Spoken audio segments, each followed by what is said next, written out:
할렐루야. 아멘. 예수님을 사랑하십니까? 아멘. 아멘. 우리만큼, 아니 우리보다 더 예수님을 사랑한 한 목사님이 계십니다. 아주 한국에서 존경받던 그런 목사님이신데, 이 목사님 참 우리 한국 젊은이들에게 가장 존경하는 목사님이 누구냐 하면 이 목사님이 이름을 댈 정도로 아주 참 은혜롭고 존경받는, 얼마 전에 퇴임하신 그 목사님, 바로 이재철이라고 하는 목사님이 계십니다. 이 교인들은, 한국 교인들은 또 많이 알죠. 그런데 이재철 목사님이 교회 교인들뿐만 아니라 일반인들에게까지도 많이 알려졌습니다. 왜 그러냐? 그의 아들이 싱어송에서 다시 이제 노래를 부를 때에 이승윤이라고 하는 그 아들이 싱 어게인에서 1등을 하면서 그의 아버지가 목사님이시다, 그의 아버지가 존경받는 정말 한국의 목사님이시다 하니까 더 유명해지고, 아들 때문에 아버지가 유명해진 건지 아버지 때문에 아들이 유명해진 건지 하여튼 유명해지셨습니다. 그런데 이 이재철 목사님이 참 경건하시고 설교할 때도 원칙적인 그런 말씀만 증거하신 게, 이분이 나의 고백이라고 하는 그런 책에서 자신의 옛날 이야기를 간증을 했습니다. 나의 고백. 나는 이렇게 참 지금은 목사지만 내가 젊어서 이 집사 시절에는 얼마나 내 인생이 부끄러웠는지, 차마 누구에게 이야기하지 못할 정도로 부끄러운 존재였다. 그러면서 그가 지난날 자기의 고백을 이야기를 합니다. 그는 교회 다니는 집사였습니다. 그런데도 늘 술과 함께 살았습니다. 술을 얼마나 좋아했는지 술독에 빠져서 늘 술에 취하여서 살았습니다.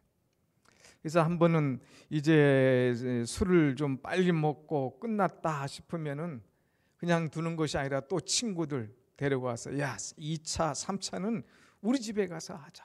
그리고 그냥 친구들을 다 데려와서 부인에게 술상을 차리게 하는 그런 일들이 많아졌어요. 또 어느 날은 술집에서 술을 마시다가 좀 객기를 좀 부리고 싶을 때는 자기 부인을 술집에 불러들입니다. 이 부인이 성악을 전공하는 사람이었거든요. 그래서 여보, 당신 성악 전공했으니까 노래 실력을 좀 한번 좀 발휘해 보구려. 그러면서 그 술 먹는 자리에 자기 부인을 불러서 노래하게 만든 그런 사람이었습니다. 참 이 부인은 얼마나 괴로웠겠습니까? 이 얼마나 힘들었는지 몰라요. 그런데 하루는 이제 그 밤늦게 술을 먹고 이제 새벽 2시에 들어오게 됩니다. 새벽 2시에 들어오든 3시에 들어오든 꼭 그는 그냥 들어오지 않고 이제 벨을 탁 누른다고 그래. 띵동, 이 집 안에 가장이 들어오신다, 일어나라. 그리고 술을 그렇게 많이 먹었어도 술배 따로 있고 밥배 따로 있으니까 밥상을 차려라. 그래가지고 꼭 밥을 차려서 먹고 잔다고 그러는 거예요. 그날 또 집에 들어오면서 배를 누르려고 하다가 오늘은 점잖게 한번 들어가겠다 해가지고 배를 누르지 않고 열쇠를 열고 들어갔습니다. 그런데 아내가 남편을 기다리다가 그냥 침실에서 자게 되는 거예요. 불빛이 이렇게 비치는데 이 아내가 잠이 들은 거예요. 근데 아내 머리맡에 이만한 일기장이 하나 있었습니다. 그런데 그 일기장이 다 젖어 있는 거예요. 그래서 희한하다. 도대체 뭐를 썼길래 여기를 이렇게 적셔놨을까? 그런데 나중에 보니까 그것은 아내의 눈물이었습니다. 눈물로 일기장이 다 적실 정도의 슬픈 사연이었어요. 그가 읽은 아내의 일기를 제가 한번 읽어드리도록 하겠습니다. 나는 오늘 버스를 타고 수유리를 갔다. 시골길을 하염없이 걸으며 오늘 또 죽음을 생각했다. 약을 먹고 죽을까? 손목을 그어 죽을까? 그러나 그것은 내가 취할 길이 아님을 나는 한 번 더 확인하고 되돌아왔다. 이런 남편과 도저히 살 수 없다는 그런 생각이 들었지만 나를 살리기 위해 십자가에 돌아가신 주님께서 주님의 뜻을 이루기 위해서 내게 주신 남편이니 나는 남편을 사랑해야만 한다. 나는 할 수 없지만 주님께서 사랑하라 명령하심으로 나는 사랑해야만 한다. 주님 도와주세요. 나의 약함을 주님께서 잘 아시지 않습니까? 저는 할 수 없어요. 그러나 주님이 고치실 수 있지 않습니까? 주님이 자신의 뜻을 위해 나에게 주신 남편, 나는 끝까지 주님의 마음으로, 주님의 사랑으로 사랑하겠노라. 이 글을 읽었을 때에 남편이 막 깜짝 놀랐죠. 자기 마음과 귀를 막 그냥 북소리로 그냥 북으로 때리는데 얼마나 그 소리가 큰지 이 북소리가 막 귀를 찢어질 정도로 마음을 어마어마하게 두드릴 정도로 강하게 그에게 막 들렸다고 하는 거예요. 참 교회를 다니면서 이 사랑이라고 하는 것이 뭔지 수없이 들었지만 성경을 보면서 사랑에 대한 이야기를 그렇게 많이 보았지만 내 아내의 이 사랑, 정말 주님의 마음으로 나를 사랑하는 이 사랑을 깨달았을 때에 너무너무 부끄럽고 그 충격이 이루 말할 수 없이 크더라는 거예요. 매일 죽고 싶었던 죽음을 생각하는 그런 아내, 내가 이렇게 술을 먹으니까 너무 힘들고 괴로워서 참 더 이상 견딜 수 없는 그런 아내였는데 세상을 포기하고 싶었지만 주님의 마음으로, 주님의 사랑으로, 주님 때문에 내 곁에 서서 나를 끝까지 사랑하고 내가 돌아오기만을 기다리는 이 아내를 볼 때에 막 그 눈물, 그 아픔 감당할 수가 없더라는 거예요. 그래서 그는 주님의 조건 없는 아가페 사랑에 사로잡혔다고 그럽니다. 주님이 우리 아내를 사랑하시고 아내가 주님 사랑하는 마음으로 이 날을 기다려왔듯이 나도 주님 사랑하면서 주님께서 나를 사랑하신 것처럼 나도 주의 사랑을 실천하겠노라. 그러면서 새롭게 살았다고 하는 거예요.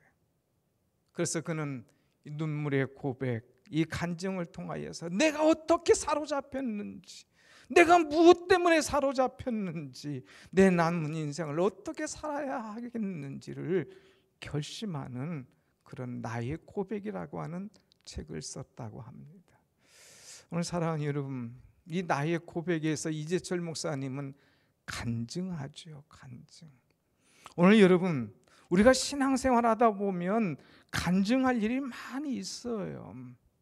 여러 가지 일 속에서 간증하죠. 내가 만난 예수님, 또 내가 이 고난 중에, 내가 이 아픔 중에, 내가 이 사업활동 안에, 내가 또 사람과의 관계 속에서 여러 가지 힘들 때에 내게 찾아오셔서 나를 만난 주님, 내가 방황하고 힘들 때에 나를 외면하지 아니하시고 나를 지키시고 나를 일으켜 주신 주님, 그 주님을 사랑하며 그 주님의 은혜 속에서 내가 이렇게 변화되었노라고 하는 간증, 그 고백을 우리는 하곤 하는데, 정말 중요한 것은 우리에게 이런 이 간증이 있어야 된다고 하는 거예요. 여러분, 신앙생활하면서 간증 있는 삶, 이 고백이 있는 삶 얼마나 아름다운지요.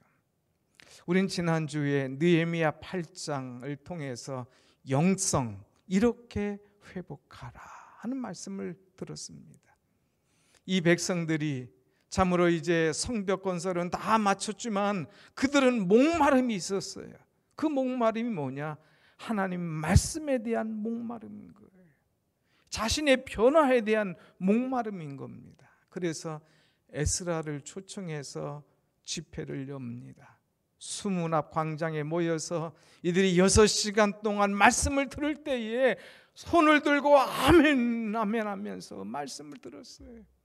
그리고 눈물을 흘립니다. 그리고 이 말씀을 따라서 우리가 섬기고 희생하고 순종하겠노라고 작정을 하죠. 그뿐만 아니라 그들은 오늘 이제 9장에서 시작하면서 또다시 그들이 모이기 시작합니다. 누가 모여라 얘기하지 않았는데 그들 스스로 다 모이기 시작합니다. 모여서 무엇하느냐? 그들이 모여서 하나님의 말씀을 다시 듣습니다. 그들이 모여서 다시 죄를 고백합니다. 그리고 그들이 모여서 자기들의 부끄러운 과거를 회결하면서 이제 새롭게 살아가기로 작정하는 것이 바로 오늘 이 9장의 말씀입니다. 여러분, 우리가 신앙생활에 간증이 있기를 원한다면 이런 삶의 자세가 필요합니다. 먼저 우리는 모여야 됩니다. 하나님 앞에 모이고 하나님 앞에 나가서 하나님 앞에서 나를 발견할 수 있는 그런 자세가 있어야 된다고 하는 것이죠. 그들은 모여서 무엇 했느냐? 오늘 1절 말씀을 우리 한번 다 같이 보십시다. 1절 말씀을 보면 1절 말씀 보면 이들은 이제 그달 이제 이스라엘의 자손들이 다 모여서 무엇했다고 그랬어요? 금식하여. 이 백성들이 모여서 금식했다고 그랬어요. 그리고 굵은 베옷을 입었다고 그랬습니다. 그리고 그들이 이제 온 마음으로 머리에 티끌을 쓰면서 티끌을 무릅쓰면서 나아가는 것을 보게 됩니다. 여기 자신들이 죄인임을 인정하고 또 하나님 앞에서 자신을 극도로 낮추고 스스로 죄악을 슬퍼하는 그 마음을 그대로 우리는 볼 수가 있죠. 사랑하는 여러분, 고통의 기억은 감춘다고 감춰지는 것이 아닙니다. 숨길수록 위선자가 되는 거예요. 오히려 그것을 고백하고 오히려 그것을 이제 주님 앞에 다 내어놓고 나는 이런 죄를 졌습니다. 내 문제는 이겁니다 하면서 새롭게 살아가는 거예요. 자신은 지금 바벨론에서 이제 겨우 포로 생활에서 나왔지만 이 과거 지나간 일들, 남들에게 얘기하고 싶지 않은 문제가 있었지만은 그것들을 놓고 금식하면서 머리에 티끌을 쓰면서 하나님 앞에 자기의 고통스러운 기억들 이런 것들을 다 내려놓고 기도하는 그런 모습을 볼 수가 있습니다. 여러분, 개인적으로 기억하고 싶지 않은 일들이 있죠. 과거에 슬펐던 일, 이제 쓰라린 실패가 있었던 일, 충격적인 사건, 커다란 실수 이런 것들이 있다 할지라도 주님 앞에 다 내어놓으며 주님 앞에 마음을 쏟으며 기도할 때에 주께서 나를 새롭게 하시는 은혜가 임할 줄로 믿습니다. 그래서 이들은 다 털어놓는 거예요. 주님 앞에 자신을 극도로 낮추면서 굵은 베옷을 입고 머리에 티끌을 쓰면서 내놓습니다. 그러면서 그들이 한 것이 있다면 뭐냐? 2절 말씀을 한번 보겠습니다. 모든 이방 사람들과 무엇하고? 절교하고 그 다음에 자기의 죄와 조상들의 허물을 자복하고 그랬어요. 절교하고 자복했더라 그랬어요. 하나님의 은혜를 깨달으니까 이제 회개하니까 내가 어떻게 살아야 되는지 자기 믿음의 현주소를 깨닫고 나서는 이제 바르게 살기로 마음에 작정합니다. 그래서 이제까지 내가 중요하게 여겼던 사람, 중요하게 여겼던 일, 중요하게 여겼던 가치 이런 것들이 하나님 앞에 정말 중요한가? 그렇지 않은 것들은 과감하게 정리하고 단절하는 것을 보게 됩니다. 이제까지는 이방인들과 노는 것, 그들과 교제하는 것 부끄럽지 않았어요. 심지어는 그들이 섬기는 우상들 앞에 절하면서도 하나님 앞에 죄인 줄 모르고 살았던 그들이었습니다.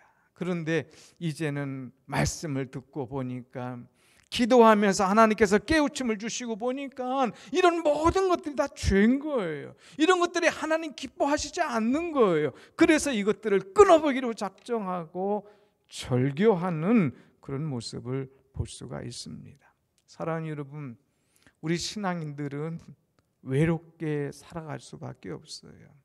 하나님의 은혜를 체험한 사람은, 하나님의 맛을 본 사람은 이제 세상과 자꾸 절교하게 돼요. 이전에 줬던 것 이제는 값 없어지는 거예요. 그러다 보니까 세상 친구가 없어서 외로워지는 거예요. 잠시 외로워질지 모르지만 하나님 말씀과 가까워지고 교들과 친밀해지고 하면서 이전보다 더 기쁜 생활을 우리는 회복할 수가 있습니다. 근데 중요한 것은 뭐냐? 이제 우리가 이제까지 가지고 있던 모든 것들 다 단절하고 정돈할 수 있는 그런 마음의 자세가 우리 속에 있어야 돼요. 이전에 내가 좋아했던 것, 쓸데없던 것, 잡다했던 것, 하나님께서 기뻐하게 생각지 않는 것이 있다면 과감하게 끊어버릴 수 있는 그런 삶이 되어야 됩니다. 내가 이런 말 하는 것, 내가 이런 생활하는 것 하나님 기뻐하시나? 그렇지 않으면 과감하게 끊어버리고 결단할 수 있는 그런 삶이 우리 속에 있어야 새로워지는 거예요. 그래서 여기 이 사람들은 절교했다고 그랬어요. 그것은 끊어버렸다는 거예요. 결단했다는 거예요. 새 길로 들어섰다고 하는 것입니다.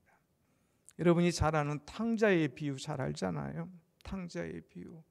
이 탕자는 아버지에게, 아버지 내게 쓸 것을 좀 미리 다 주십시오.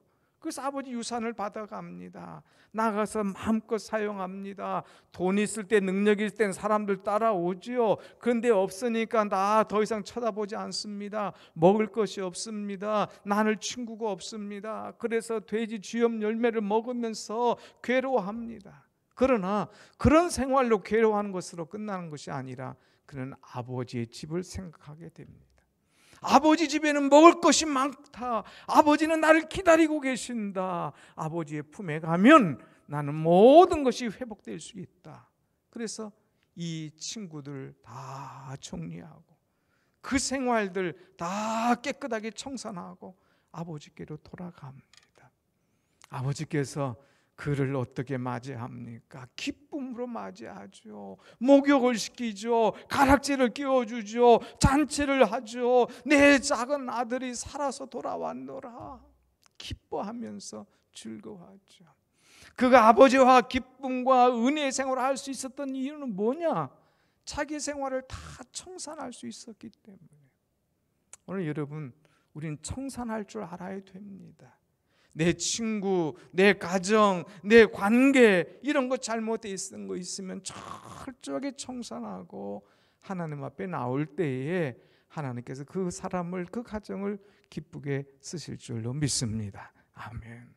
그래서 간증할 때도 나는 옛날에 이런 가정이었습니다. 이런 사람이었습니다. 이걸 고백할 수 있는 거예요. 그런데 하나님의 은혜 받고 나는 이렇게 새로워지고 이렇게 새롭게 살기로 작정했답니다. 이것도 간증인 거예요.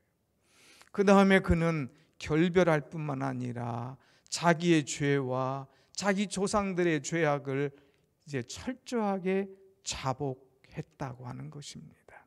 그래서 이 뒤에 보면 자복하고 이 자복했다고 하는 말은 무슨 말이냐? 회개했다는 말이에요. 하나님 잘못했습니다. 잘못 살았습니다. 내가 하나님의 사람임에도 불구하고 겉으로는 깨끗한 척하지만 내가 이렇게 추악한 사람입니다. 그러면서 다 모든 것을 내놓고 자복했습니다. 여러분, 우리가 자녀들이 밖에 나가서 놉니다. 열심히 땀 흘리고 막 진흙도 묻히고 엉망진창이 되어서 돌아오면 내일 들어오면서 더우니까 엄마 간식 주세요, 엄마 아이스크림 주세요 하고 막 들어오죠. 그러면 그 더러운 옷에 막 더러운 손에 엉망인데 열고 막 다 내줄 부모가 어디 있습니까? 손 씻고 오너라, 가서 먼저 깨끗하게 샤워하고 오너라, 그 얘기하죠. 자, 아이는 아이스크림을 요구하지만 엄마는 그에게 씻을 것을 요구하는 거예요. 우리는 하나님께 은혜와 축복을 요구하지만 하나님께서는 우리가 먼저 씻고 자복하고 깨끗하기를 원하신다고 하는 거예요. 우리는 내가 원하는 것과 하나님이 원하시는 것이 다르다는 사실을 알아야 됩니다. 그래서 C.S. 루이스라는 사람은 기도의 응답에 대해서 이런 말하기를, 기도의 응답 여부는 전적으로 하나님께서 판단하실 문제다. 경우에 따라서는 들어주기도 하고 경우에 따라서는 안 들어주기도 하고 거절하시는데 그것은 그분의 권한이다. 자식에게 아이스크림 주고 안 주는 것은 엄마의 권한인 거예요. 그러나 엄마는 다 줄게 준비되어 있어요. 아이스크림뿐만 아니라 뭐 시원한 것도 또 맛있는 것도 다 준비가 되어 있는 거예요. 문제는 뭐예요? 내가 손 씻으면, 깨끗하게 하면, 자복하게 하면 하나님께서는 다 주신다는 거예요. 여러분, 하나님 앞에 철저히 자복하며 깨끗하게 살아가는 여러분의 심령 되시기를 간절히 축원합니다. 아멘. 야곱, 우리 너무 잘 알잖아요. 야곱은 속이는 자입니다. 아버지를 속이고 형을 속이고 외삼촌을 속였던 자입니다. 그런데 이 사람이 다시 이제 부자가 돼서 돌아옵니다. 집으로 가다가 형 에서가 두렵습니다. 나를 잡으려고 기다린다는 소문이 들리는 거예요.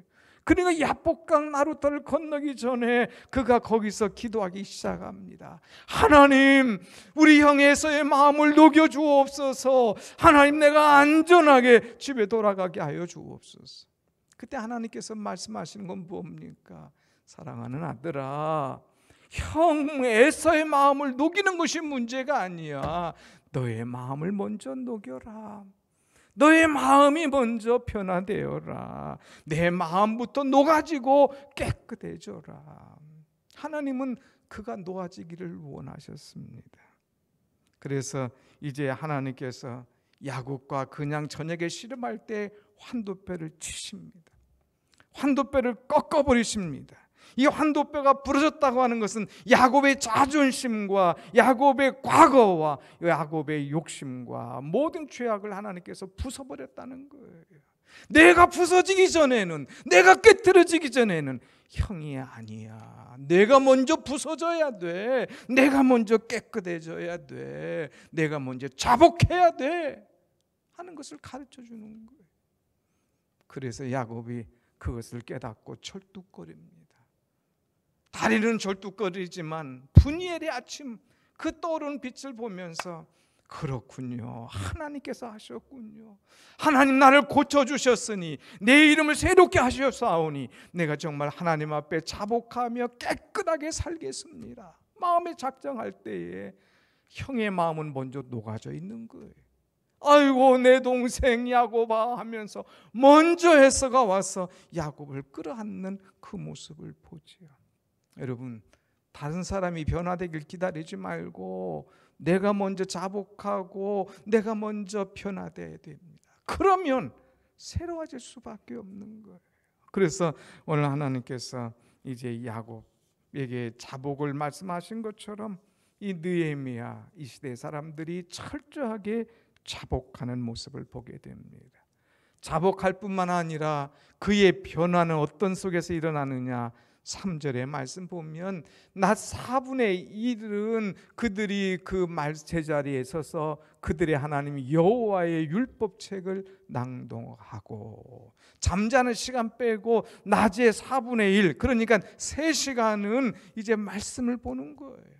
말씀을 보면서 자꾸 깨우치고, 말씀을 보면서 자신을 발견하고, 말씀을 보면서 자기의 죄악이 무엇인지를 알고, 말씀을 보면서 말씀 속에 말씀하시는 하나님이 어떤 하나님, 그 하나님이 나에게 요구하는 것이 무엇인지를 철저하게 그들은 깨닫고 새롭게 되는 그런 은혜를 보게 됩니다. 사랑하는 여러분, 하나님은 말씀 속에 역사하시는 하나님이에요. 로고스의 말씀이지만 이날에는 어느 때나 이 말씀이 내게 와 닿는 거예요. 그냥 이 말씀을 우리 그냥 눈 감고 하나님 어떤 분에게는 말씀을 주셨다는데 저에게도 말씀을 주시옵소서 하고 눈 감고 그냥 뭐 전보듯이 뭐 이렇게 하는 말씀이 아니라 3시간을 낮 4분의 1을 계속 말씀을 봅니다. 이때 말씀은 로고스의 말씀이 아니라 네헤마의 말씀으로 내게 부딪혀지는 거예요. 나를 새롭게 하는 거예요. 나를 변화시키는 거예요. 그 속에서 내가 거꾸러지고, 그 속에서 내가 변화되고, 그 속에서 내가 하나님을 깊이 만나게 된다고 하는 사실입니다. 사랑하는 여러분, 여러분에게 간증이 있기를 원하면 말씀을 보세요. 말씀이 나를 두들길 것이고, 말씀이 나를 새롭게 할 것이고, 말씀이 나를 건강한 신앙인으로, 건강한 가정으로 만들어 주실 줄로 믿습니다. 아멘. 자, 이렇게 말씀을 통하여서 은혜 받은 다음에 이제 이들은 무엇을 했느냐? 하나님을 찬양하기 시작합니다. 죄를 고백하고 말씀을 보면서 기도할 때에 그 엄청난 하나님의 은혜가 막 임하는 거예요. 그러니까 그 은혜를 자기들이 감당할 수가 없습니다. 그래서 5절의 말씀 보면 자기 영혼에 강하게 임하시는 그 하나님을 찬양하는 그런 말씀, 여호와를 송축하나니, 하나님의 이름을 막 송축하는 거예요. 하나님의 이름을 송축할 뿐만 아니라 6절에 가서는 그 하나님을 경배하는 그런 모습이 나오게 됩니다. 여러분, 우리는 은혜 받으면 이 하나님을 송축하고 주 하나님을 경배할 수밖에 없어요. 예배 시작할 처음에는 주로 하나님을 찬양하고 경배하는 노래하지 않습니까? 우리는 이때 하나님의 전에 와서 정말 마음을 다하고 하나님께 경배하고 찬양할 때에 내가 두려워 떨을 수밖에 없어요. 그 위대하신 하나님을 찬양할 때 내 마음이 막 감동이 될 수밖에 없어요. 우리가 예배 시작할 때에 주기도송을 하지 않습니까? 우리 목사님 왜 자꾸 어려운 찬송을 하는가? 이거 언제까지 할 건가? 이렇게 생각하는 분도 계실 거예요. 그런데 여러분, 저와 같은 한번 마음을 가져보세요. 저는 시작할 때에 이 주기도송 부르면 가슴이 뭉클해집니다. 하늘에 계신 아버지 이름 거룩하사,